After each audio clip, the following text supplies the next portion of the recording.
Hello दोस्तों, मैं doctor Sandeep Arora और आज आपके सामने हम संज्ञानात्मक विकास से संबंधित एक सिद्धांत चर्चा करने जा रहे हैं। तो आज का जो प्रकरण है वो है आधुनिक संज्ञानात्मक सिद्धांत यानी प्रेजेंट डे कोग्निटिव थ्योरी। इसका इंग्लिश नेम जरूर याद रखना।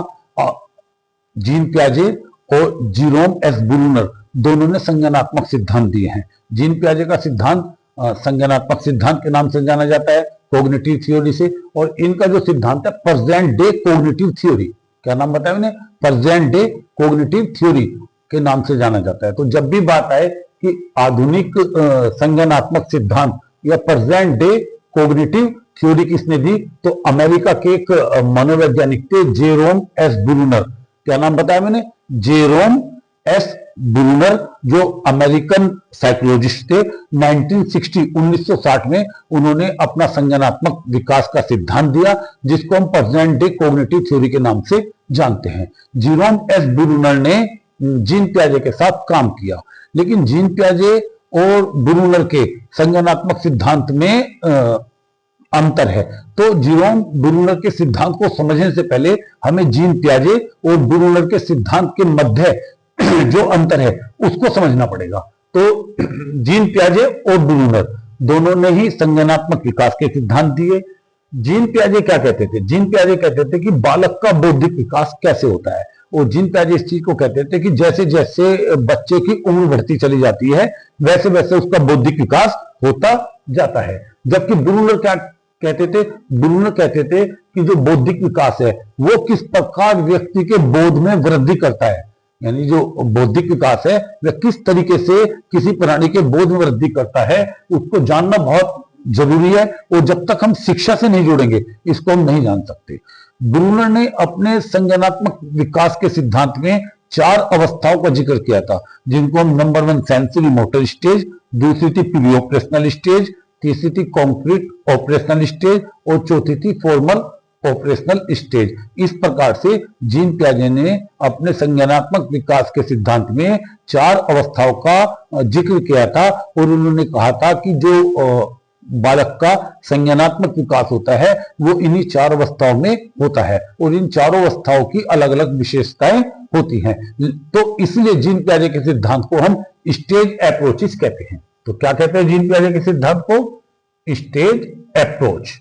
इसके विपरीत जो ब्रूनर का संज्ञानात्मक सिद्धांत है, उन्होंने कहा कि जो बालक का संज्ञानात्मक विकास होता है, जो कॉग्निटिव डेवलपमेंट होता है, वो एक पूरे प्रोसेस में होता है, और उन्होंने इस प्रोसेस में 3 तरह की बातें बताई थी। तो इसलिए ब्रूनर के सिद्धांत को प्रोसेस अप्रोच, क्या कहते हैं, प्रोसेस अप्रोच कहा जाता है। एक बात और, जीन पियाजे ने अपने संज्ञानात्मक सिद्धांत को स्पष्ट करने के लिए एक मुख्य बात कही। उन्होंने कहा कि बालक का जो बौद्धिक विकास होता है या बालक का जो संज्ञानात्मक विकास होता है वो बालक की बायोलॉजिकल मैच्योरिटी, जैविक परिपक्वता और उसका जो एनवायरनमेंट होता है, जो वातावरण होता है, उसकी अंत्य क्रिया पर डिपेंड करता है। यानी जीन पियाजे का यह मानना था कि बालक के जैविक परिपक्वता और उसके वातावरण के मध्य जो अंतःक्रिया होती है, जो इंटरेक्शन होता है, उसके द्वारा ही उसका संज्ञानात्मक विकास होता है। जबकि ब्रूनर मानते थे कि शिक्षा से जोड़े बिना हम संज्ञानात्मक विकास को नहीं समझ सकते। तो जीन पियाजे ने जहां एक तरफ जैविक परिपक्वता और वातावरण पर बल दिया, वहीं ब्रूनर ने शिक्षा पर बल दिया। अब ब्रूनर की 2 किताबें जो पूछी जाती है बहुत फेमस है। पहली पुस्तक का नाम है द प्रोसेस ऑफ एजुकेशन। क्या नाम बताया मैंने, द प्रोसेस ऑफ एजुकेशन। दूसरी पुस्तक है इनकी द रिलीवेंस ऑफ एजुकेशन। तो इस तरीके से ब्रूनर की 2 किताबें बहुत फेमस हैं। पहली तो द प्रोसेस ऑफ एजुकेशन, दूसरी द रिलीवेंस ऑफ एजुकेशन। अगर ब्रूनर के संज्ञानात्मक सिद्धांत के आधारभूत विचारों की बात करें तो इन्होंने 2 आधारभूत विचारों को बहुत बल दिया। पहला तो ये था, ये कहते थे कि किसी भी स्तर पर कोई भी विषय वस्तु पढ़ाई जा सकती है। यानी इनका मानना था कि किसी भी स्तर पर कोई भी विषय वस्तु बालक को पढ़ाई जा सकती है, लेकिन इसके लिए 2 कंडीशन ये बताते थे। पहली कंडीशन ये बताते थे कि जब भी किसी बालक को कोई विषय वस्तु पढ़ाई जाती है तो उसमें कोई व्यस्त व्यक्ति उस बालक की हेल्प करता है, यानी बिना मार्गदर्शन के हम इस किसी भी स्तर पर कोई भी विषय वस्तु नहीं पढ़ा सकते।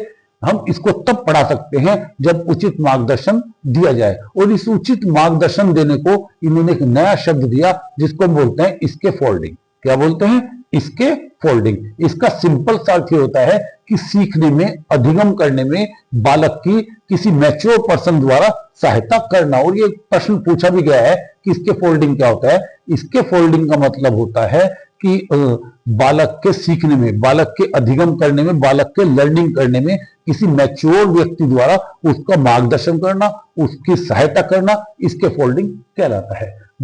एक बात थी, ये कहते थे कि मनुष्य उन बातों को जल्दी सीख जाता है, मनुष्य उन बातों को अधिक सीखता है जो वास्तविक होती है, यानी जो वास्तविक बातें होती है उनको मनुष्य अधिक जल्दी सीख जाता है। इन्होंने ब्रूनर ने संज्ञानात्मकता की इकाई 4 बताई थी। इनका क्रम याद रख लीजिए, स्कीमा, सिंबल, कॉन्सेप्ट और रूल। कौन सी इकाई बताई थी इन्होंने? ब्रूनर ने संज्ञानात्मकता की 4 इकाई बताई, स्कीमा, सिंबल, कॉन्सेप्ट और रूल। स्कीमा का शब्द का प्रयोग जीन पियाजे ने भी किया था। स्कीमा का क्या अर्थ होता है? स्कीमा का अर्थ होता है कि बालक किसी भी वस्तु को, किसी भी घटना को, किसी भी गतिविधि को अपनी नजरे से देखता है और उस घटना, गतिविधि के प्रति या उस वस्तु के प्रति एक मानसिक आरेख निर्मित कर लेता है, और ये मानसिक आरेख ही स्कीमा कहलाता है। सिंबल का मतलब होता है जैसे कि कोई बालक किसी लोहे के टुकड़े को कार समझने लगे या गुड़िया के साथ बच्चों जैसा व्यवहार करने लगे, इसको हम क्या बोलते हैं? या परी अच्छाई का प्रतीक हो जाए उसके लिए, और कोई भी राक्षस हो वो बुराई का प्रतीक हो जाए, इसको हम बोलेंगे सिंबल। कॉन्सेप्ट क्या होता है? गुणों का जो समुच्चय होता है उसको हम कॉन्सेप्ट या अवधारणा कहते हैं। और रूल का मतलब होता है नियमों का निर्माण करना या सामान्यकरण करना, रूल कहलाता है। तो इस प्रकार से ब्रूनर ने संज्ञानात्मकता की 4 इकाई बताई, स्कीमा, सिंबल, कॉन्सेप्ट और रूल। कौन कौन सी इकाई बताई? 4, स्कीमा, सिंबल, कॉन्सेप्ट और रूल। अब ब्रूनर कॉग्निटिव डेवलपमेंट को एक प्रक्रिया मानते थे, एक प्रोसेस मानते थे। ये कहते थे कि जो संज्ञानात्मक विकास है वो एक प्रक्रिया में होता है, और इस प्रक्रिया में 3 बातें आती हैं। ये अति महत्वपूर्ण है, इनके सिद्धांत का निचोड़ यही है। ये क्या कहते थे कि संज्ञानात्मक विकास की प्रक्रिया में, यानी प्रोसेस ऑफ कॉग्निटिव डेवलपमेंट में 3 बातें आती हैं। पहली आती है एनेक्टिव, दूसरी आती है आइकॉनिक और तीसरी आती है सिंबॉलिक। इन्हें बिल्कुल सीक्वेंस में याद करना, क्योंकि और इंग्लिश में याद करना। कई बार परीक्षा में पूछा जाता है कि संज्ञानात्मकता की जो प्रक्रिया है विकास की, उसमें ब्रूनर ने कितने स्टेप बताए, तो उन स्टेप को आपको तरीके से ही बिल्कुल सीक्वेंस में याद करना पड़ेगा। एनेक्टिव, आइकॉनिक, सिंबॉलिक। अब एनेक्टिव क्या होती है? एनेक्टिव होती है जन्म से 1.5 वर्ष तक की अवस्था। कब से? जन्म से 1.5 वर्ष तक की अवस्था होती है। इसमें बालक किसी भी अवधारणा को क्रिया के माध्यम से सीखता है। तो सबसे पहली अवस्था आ गई एनेक्टिव, जो जन्म से 1.5 वर्ष तक की अवस्था होती है। कहीं की किताबों में 2 वर्ष भी लिखा है। इसमें बालक क्रियाओं के माध्यम से सीखता है। दूसरी अवस्था आती है ब्रूनर के सिद्धांत में आइकॉनिक। अब आइकॉनिक क्या होती है? इसमें क्या होता है कि जो क्रिया है उसका स्थान चित्र ले लेते हैं, उसका स्थान दृश्य ले लेते हैं। यानी आइकॉनिक में बालक चित्रों और दृश्यों के माध्यम से सीखता है, और इस की अवस्था होती है 1.5 वर्ष से लेकर 7 वर्ष तक की। तो आइकॉनिक की कब समय अवधि क्या है? 1.5 वर्ष से लेकर 7 वर्ष तक। और तीसरी जो अवस्था इन्होंने बताई वो बताई सिंबॉलिक। कौन सी बताई? सिंबॉलिक। सिंबॉलिक का मतलब होता है कि ये भाषा विकास की अवस्था होती है। सिंबॉलिक होती है भाषा विकास की अवस्था होती है, और इसकी जो ड्यूरेशन होती है 7 वर्ष से लेकर 15 वर्ष तक होती है। तो सिंबॉलिक एक भाषा विकास की अवस्था है, इसकी ड्यूरेशन 7 वर्ष से लेकर 15 वर्ष तक की होती है। और सिंबॉलिक में बालक भाषा एवं प्रतीकों के माध्यम से सीखता है। सिंबॉलिक अवस्था में बालक भाषा और प्रतीकों के माध्यम से सीखता है। तो इस प्रकार जेरोम एस ब्रूनर के संज्ञानात्मक विकास का जो प्रोसेस था उसमें 4 बातें आती थी। पहला आता था एनेक्टिव, दूसरा आता था आइकॉनिक, और तीसरा आता था सिंबॉलिक। तो इनका क्रम से याद रखना पड़ेगा आपको, एनेक्टिव, आइकॉनिक, सिंबॉलिक। अब अधिगम, ये अधिगम के 2 रूप कहते थे, यानी कहते थे कि जो लर्निंग होती है वो दो तरह की होती है। एक तो विशिष्ट हस्तांतरण और एक अति विशिष्ट हस्तांतरण। और विशिष्ट हस्तांतरण में क्या होता था, ये कहते थे कि विशिष्ट हस्तांतरण में जो विशिष्ट कौशल होते हैं उसका ज्ञान आता है या उसका ट्रांसफर आता है। ठीक, तो अधिगम अंतरण आता है उसका। तो ब्रूनर अधिगम के दो रूप बताते थे। पहला रूप बताया उन्होंने विशिष्ट हस्तांतरण। इस विशिष्ट हस्तांतरण में क्या होता था, जैसे इसके नाम से ही स्पष्ट है, विशिष्ट हस्तांतरण में विशिष्ट कौशलों का ज्ञान आता था। दूसरा बताया इन्होंने अति विशिष्ट हस्तांतरण। अति विशिष्ट हस्तांतरण में क्या होता था, अति विशिष्ट हस्तांतरण में सिद्धांतों का ज्ञान आता था, सिद्धांतों का ज्ञान। तो इन्होंने इस तरीके से अधिगम के दो रूप बताए।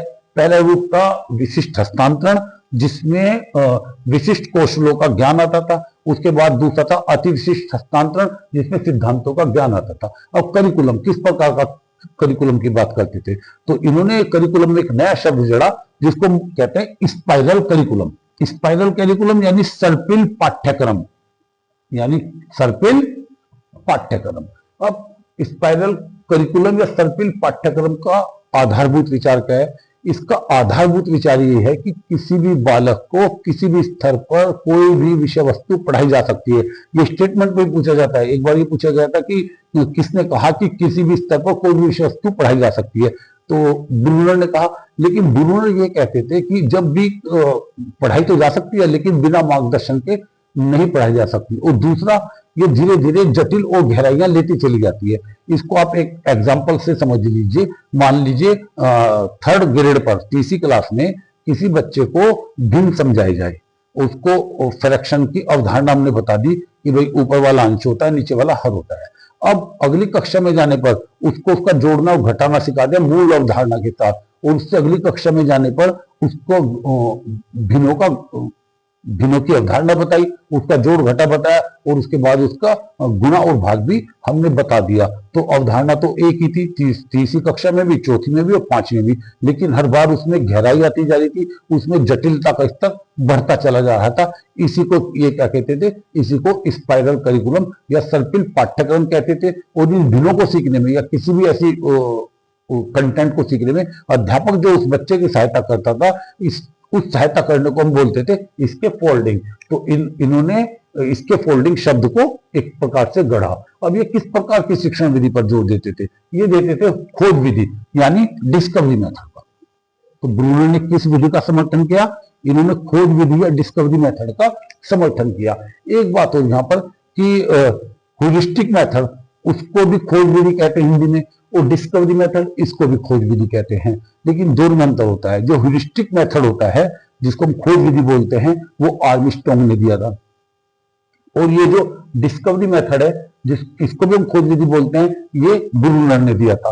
तो जो ह्यूरिस्टिक मेथड है उसमें विज्ञान विषय को अधिक सम्मिलित किया जाता है, जबकि डिस्कवरी मेथड में सामाजिक विषयों को जैसे इतिहास वगैरह को अधिक सम्मिलित किया जाता है। और इसके फोल्डिंग के बारे में तो मैं आपको बताई कि सीखने में व्यस्त व्यक्ति द्वारा एक बालक की सहायता करना इसके फोल्डिंग कहलाता है। जैसे कि ऊपर बात आई थी कि किसी भी स्तर पर कोई भी विषय वस्तु पढ़ाई जा सकती है लेकिन बिना मार्गदर्शन के नहीं। तो जो मार्गदर्शन करता है उस चीज को हम क्या कहते हैं, इसके फोल्डिंग कहते हैं। यानी किसी भी व्यस्त व्यक्ति द्वारा सीखने में बालक की सहायता करना इसके फोल्डिंग कहलाता है। अब इसमें किस प्रकार के क्वेश्चन बनते हैं ब्रूनर के सिद्धांत में। सबसे पहले तो ये बनता है कि आधुनिक संज्ञानात्मक सिद्धांत, प्रेजेंट डे कॉग्निटिव थ्योरी किसने दी, जेरोम एस ब्रूनर ने दी। ब्रूनर का सिद्धांत संज्ञानात्मकता का कैसा था, प्रोसेस अप्रोच था।